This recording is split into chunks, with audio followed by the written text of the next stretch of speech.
এরকম কাজ করছে একমাত্র আগের সরকারের কর্মীরা, নাহলে এরকম হতোই না। এই ভিডিওটা এত বেশি বেশি করে শেয়ার করবেন যেন আমাদের মুখ্যমন্ত্রী শুভেন্দু অধিকারী মহাশয়ের কাছে পৌঁছে যায়। আগে ভিডিওটা দেখুন। আমি টাকা পাই, আমার তো অনেক কষ্ট। আমার পাশে ছেলেটা পুলিশে চাকরি করে, তার বউ পাইছে, মা পাইছে, তারপরে পাশের তিনতলা বিল্ডিং, সে টাকা পাইলো, তার বউ বাচ্চা সবাই টাকা পাইছে, আমি পাইলাম না। আমার যে অটুক, আমার যে টাকাটা ঢুকে যাবে, আমি খুবই কষ্ট আমার। আমি রাজার লোকে ভোট দেওয়াইছি, বসে বসে ভোট দাও, ভোট দিবে, ভোট দাও। আমি সবাইকে বলছি ভোট তো দিবি, যাও জিতবা জিতবা। আপনার পাশের বাড়ি যারা চাকরি করেন তারা পাইছে? বলছি তো বাবাটা বললো গৌর ঘোষ।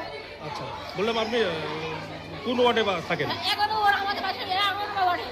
কি নাম আপনার? আমার নাম মালতী ঘোষ। মেয়ে একটা ছেলে নেই? না, মানে মানুষের বাড়িতে কাজ করে চলেন? আমি কাজ করি।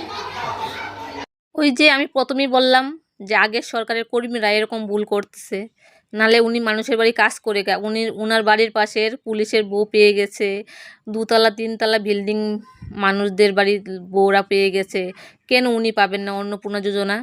এটা কিছু কর্মীরা এই ভুলটা করতেছে যাতে সবাই হেনস্থ হয়, সেই জন্য এই কাজটা করতে। তাই বলবো এই ভিডিওটা বেশি বেশি করে শেয়ার করে দিন।